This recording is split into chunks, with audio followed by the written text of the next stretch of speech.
Hello. मेरा नाम वैद्य प्रेम मोगा है और मुझे आयुर्वेद में 5 साल हो गए हैं। शुरुआत हमने हिसार से की थी और अभी हमारा हॉस्पिटल गुड़गांव सेक्टर 83 मानेसर में हमने स्टार्ट किया है। बिश्नोई होने के नाते बहुत सारी चीज़ें मैं जैसे जैसे ग्रो कर रही हूँ वैसे वैसे मुझे फील होता है। सबसे बड़ी चीज़ आयुर्वेद और बिश्नोई समाज से जुड़े होने का के वजह से मुझे आयुर्वेद को सीखने का मौका बहुत अच्छे से मिला और मैंने इसको बहुत अच्छे से समझा। बचपन से लेके अब तक की जर्नी में घर वालों की वजह से, उनका जो पेड़ पौधों से लगाव रहा, उनकी वजह से जो इन्फ्लुएंस हुआ मुझे, उसी की वजह से मैंने आयुर्वेद चूज़ किया।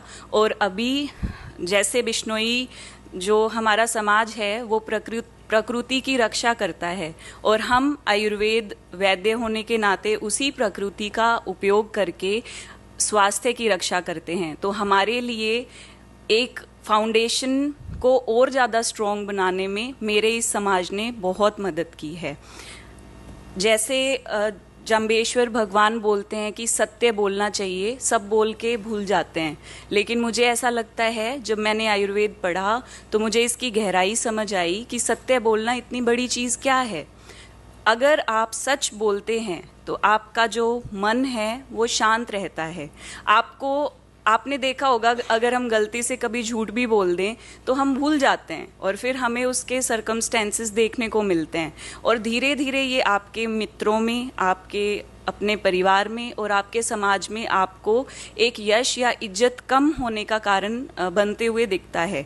तो ये जो चीज़ है सत्य बोलना, सिर्फ ऐसा नहीं है कि बच्चों सच बोलो, सच बोलना अच्छा होता है। सच, अगर हम सच के साथ चलते हैं तो हमारा मानसिक संतुलन बना रहता है और हमारा वातावरण अच्छा रहता है, जिसकी वजह से हम और ज़्यादा ग्रो कर पाते हैं। तो जो आयुर्वेद है वो पूरा का पूरा इन्हीं चीज़ों से चलता है। अगर हम अपने 29 नियमों को देखें तो सारी वही चीज़ें हैं जो हमें मानसिक और शारीरिक रूप से स्वस्थ बनाते हुए धर्म अर्थ काम मोक्ष को प्राप्त करने में हमारी मदद करती है। और इसमें पर्यावरण का बहुत बड़ा महत्व रहता है। जैसे कोविड आया था तो सबने गिलोय पिया, पर इससे ज़्यादा मुझे ऐसा लगता है कि आयुर्वेद के बारे में बहुत कम लोगों को समझ है। और मैंने जितना भी सीखा है, मतलब किसान की बेटी होने के बाद भी मेरे माता पिता ने इतना सहयोग किया। समाज अच्छा है लेकिन समाज से लड़ना भी बहुत पड़ता है कामयाब होने के लिए। तो उन्होंने इतना साथ दिया। मैं घर से बाहर निकली, चीज़ें सीखी, तो बहुत सारी चीज़ें महसूस हुई और ये समझ आया कि जितना हमने सीखा है वो हम और लोगों को बता पाएँ, जिससे कि उनका वो स्ट्रगल कम हो जो हमने महसूस किया है। सबसे बड़ी चीज़ है, मैंने आयुर्वेद पंजाब से सीखा। उसके बाद मैंने ऑलमोस्ट सारे इंडिया के स्टेट को कवर किया। क्योंकि आप सबको भी लगता होगा कि आयुर्वेद बहुत धीरे काम करता है और आप कभी भी बीमार होंगे तो आप आयुर्वेद के पास जाना नहीं सही समझेंगे शायद, क्योंकि आपको लगेगा क्या है, देर से काम करेगा, जल्दी ठीक होना है, ले लो पेन किलर और हो जाएगा।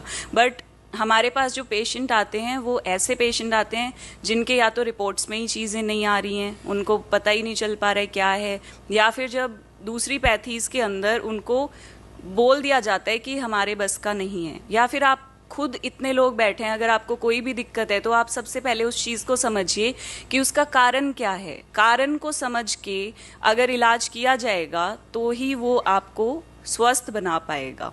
अब आयुर्वेद जीरो से बिल्कुल लास्ट तक आपकी मदद करता है। गर्भ संस्कार के माध्यम से आप अपने होने वाले बच्चे को गर्भ में ही संस्कार दे सकते हैं, क्योंकि आजकल जो अच्छे माता पिता बनना चाहते हैं ना, उनको ये डर लगता है क्योंकि इन्वायरमेंट ऐसा है, नशा है, सारी बुरी चीज़ें, कि हमारे पास वक्त है तो हम अपने बच्चों को कैसे संस्कार दे पाएंगे। अगर हम गुड़गांव जैसे शहर में देखें तो वहाँ माँ बाप को भी पेरेंटिंग स्किल्स सिखानी पड़ती हैं हमें।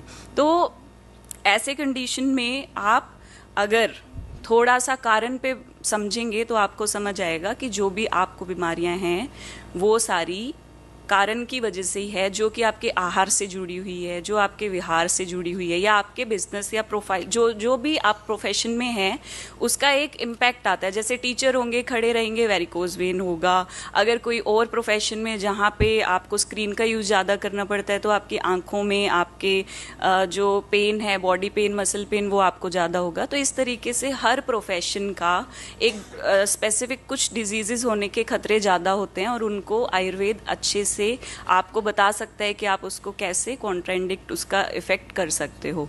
तो Ayurveda preventive as well as curative दोनों तरीके से काम करता है। आप जिस भी फील्ड में, जैसे आजकल आप देखिए कितने बच्चे पढ़ने के लिए जाते हैं और कितने कम कामयाब हो पाते हैं, उसके बीच में बहुत सारे लोग सुसाइड अटेम्प्ट करते हैं। तो क्यों करते हैं वो? क्योंकि पहली गलती माँ बाप की है, प्रेशराइज करते हैं, और बच्चों में जहाँ कमियाँ हैं उन पे काम ना करने की करके वो सिर्फ धकेलते हैं कि करना ही पड़ेगा। बट आयुर्वेद बच्चों को भी इस चीज़ में मदद करता है, उनकी विल पावर बढ़ाने के लिए बहुत सारी चीज़ें हैं, जैसे कि कुछ स्वर्ण प्राशन संस्कार है, या कुछ बहुत सारी हर्बल मेडिसिन वगैरह भी है, और काउंसलिंग भी है। तो जो एजुकेशन सिस्टम है उसमें बच्चों का जो विल पावर है वो बढ़ाने में भी आयुर्वेद मदद करता है। इसके अलावा बच्चे होने के बाद भी स्पीच डिले है, डेवलपमेंटल डिले है, माँ बाप पूरी ज़िंदगी बोझ के साथ चलते हैं क्योंकि अदर पैथीज़ में उसका ट्रीटमेंट नहीं है। बट हमारे पास बहुत लेट आते हैं, फिर भी हम उनको उतना ईज देते हैं कि वो नॉर्मल अपनी लाइफ को बच्चा जी पाए, हाइपर एक्टिविटी उसकी कम हो पाए। इसके बाद अगर आप देखेंगे, युवा जो आज के समय में नशे को सबसे ज़्यादा महत्व दे रहा है, अगर कोई छोड़ना भी चाहे तो भी आयुर्वेद इसमें मदद करता है, क्योंकि कभी भी कोई नशा छोड़ेंगे तो शरीर पर उसका प्रभाव आता है, मन पे आता है। तो शरीर और मन दोनों पे काम करता है। बॉडी पेन हो, क्योंकि बहुत सारे पेन किलर्स और सब खाने के बाद भी उनको आराम नहीं आता, तो वो फिर से नशे में पड़ते हैं। तो ऐसे में जो रूट है, क्यों उन लोगों को नशे की तरफ जाना पड़ा, उस चीज़ को समझते हुए उसके कारण पर जब काम किया जाएगा तो ये समाज नशा मुक्त हो सकता है, या फिर युवा इस भारत के लिए कुछ अच्छा कर सकता है। आप सब कोई ना कोई व्यापार से जुड़े हुए हो, आप सब पैसा कमाते हो, लेकिन क्या सिर्फ पैसे से ही आपको सुख मिलेगा? नहीं मिल सकता। क्यों? क्योंकि आपका जब स्वास्थ्य है, आपका जब मन सही होगा, तो ही जो आपको पैसा आ रहा है उसका सही उपयोग आप करके आप आगे बढ़ सकते हैं। जो हमारे वैदिक कल्चर में बोला जाता है धर्म, अर्थ, काम, मोक्ष। मोक्ष सबसे लास्ट में है। सबसे पहले ये समझना इम्पोर्टेंट है हमारा धर्म क्या है।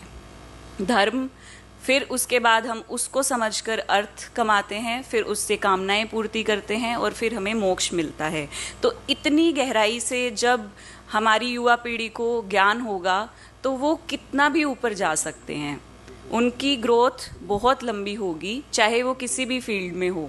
अब जैसे आयुर्वेद को लेके आप जितने भी पेरेंट्स हैं यहाँ पे, बच्चे होंगे, कोई मेडिकल लेके बैठा होगा, अभी प्रिपरेशन कर रहा होगा, तो मैं ये बताना चाहूँगी आयुर्वेद में सबसे ज़्यादा संभावनाएं हैं। अभी जो हॉस्पिटल्स हैं वो पैनलमेंट पे भी आने लग गए हैं, गवर्नमेंट ने स्टार्ट किया है NABH CGHS। तो उसके तहत अगर आपको ट्रीटमेंट करना